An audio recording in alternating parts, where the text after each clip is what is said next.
Hi, I'm Peyton J. In this video, I'm going to illustrate my education. Full disclosure, I am white, half Hispanic, male, and gay with he, his, or they, them pronouns. I identify as a Catholic atheist. I grew up in Sandy and Draper, Utah, a predominantly white, straight, and Christian area south of Salt Lake City. After preschool, I attended St. John the Baptist Elementary School for kindergarten through 5th grade. This school has many resources, including large libraries, updated computer labs, and large classrooms with small class sizes. I benefited greatly from this elementary education because of the resources which allowed us to engage with different cultures through programs and activities. The agenda of the school was certainly a quality education. I spent 2 years, 6th and 7th grade, at St. John the Baptist Middle School. The diversity at this school was assimilated as far as I can remember. The culture was Catholicism. There was, however, a lot of opportunity in these classrooms to engage with other cultures. During this time, my parents discovered that many of the teachers in the middle school and up were not required to be licensed professionals and at times were even unsupervised student teachers. I moved to public school for middle school because my parents saw the good experience my brother was having with the public education. Crescent View was built in the 70s, was not air-conditioned, and there were no windows except on the doors. In previous school years, students had passed out from heat, so the district agreed to install air conditioning. This made the school freezing cold for some months before they decided to turn it off indefinitely. Where I could not take honors classes, the teachers were often less available for one-on-one help, as in my math and science classes, but I benefited from being an advanced student in most subjects. On the note of suffering in maths, my generation of students suffered from the introduction of experimental Common Core, which left a hole in our math education going forward.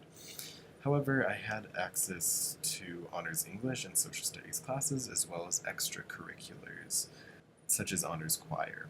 So despite the teachers having an overload of students and responsibilities, they were incredibly dedicated. It is important to note that St. John's was more racially and culturally diverse than Crescent View. I'd say they made a little bit more of an effort, but Crescent View did introduce me to diverse economic disparity, something that I think was more of a matter of shame at St. John the Baptist. From 10th to 11th grade, I attended Alta High School in Sandy, Utah. The 9th graders came with us as it became a 4-year school. The school was not overcrowded for long, as Corner Canyon High School was built and split the population, and now floats around 1,700 students instead of 3,000. My graduating class ended up being the smallest in Alta's history because so many students opted to jump boundaries to the newer school. It was about 300 students. In high school, we had access to all the AP programs and extracurricular activities. There was also concurrent enrollment available for students.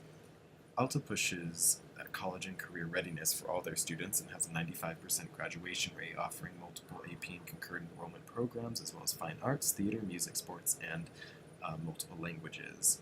I was able to graduate with about 70 credits just from advanced placement and claim 4 leadership positions on my resume. Alta High School benefits from many experienced teachers and dedicated administration. Our grade level continued to suffer from math, for example, so the administration made senior math classes a graduation requirement. While I attended Alta, the school got a new weight room, art facilities, and the front entrance a modern update, which goes to show the privilege of the Sandy Draper area. When it came to diversity, one had to seek it out at Alta High School, as the students naturally segregated. According to usnews.com, there is a 16% minority enrollment, 8% being Hispanic, 4% 2 or more races, 2% Asian, 1% Black, 1% Polynesian. In the lunchroom, students generally mixed together, but there was a distinct Polynesian table and distinct Latinx groups.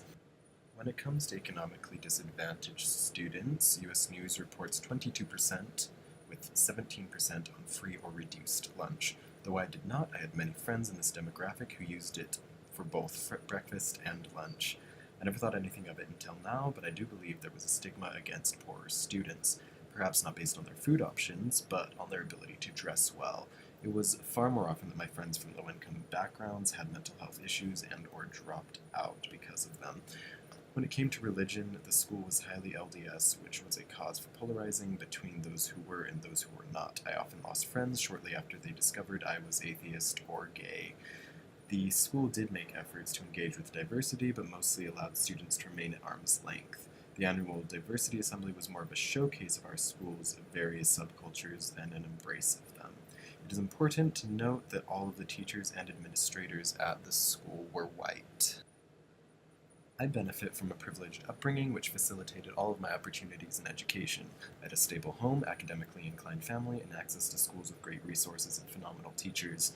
The accumulation of these benefits allowed me to enter high school and in turn college with confidence in my abilities that placed me in advanced courses and caught the attention of teachers whose personal interest was integral to my continued success. Within my own school, there were students whose upbringings and home lives were difficult, resulting in misbehavior and disinterest in academics. For one, many of my gay friends did not have supportive parents. I could be comparatively comfortable with my sexuality at home, while some students had to feel invalidated every time they went home.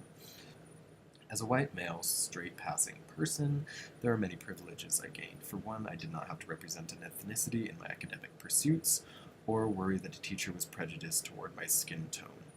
Administration did not constantly sexualize my dress code and preach modesty culture the way they did toward female students, and I could make a personal decision on my gender presentation and not experience dysphoria or overt bullying.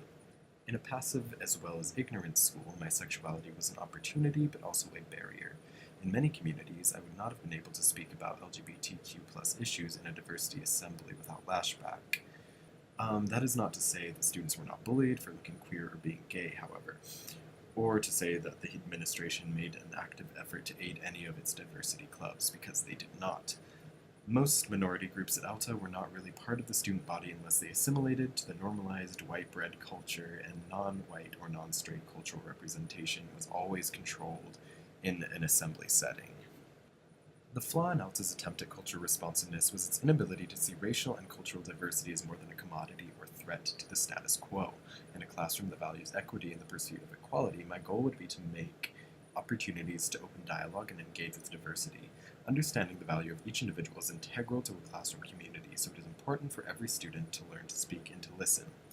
The hope is to humanize through representation, racially, culturally, and gender-wise. This means students must care for each other and themselves.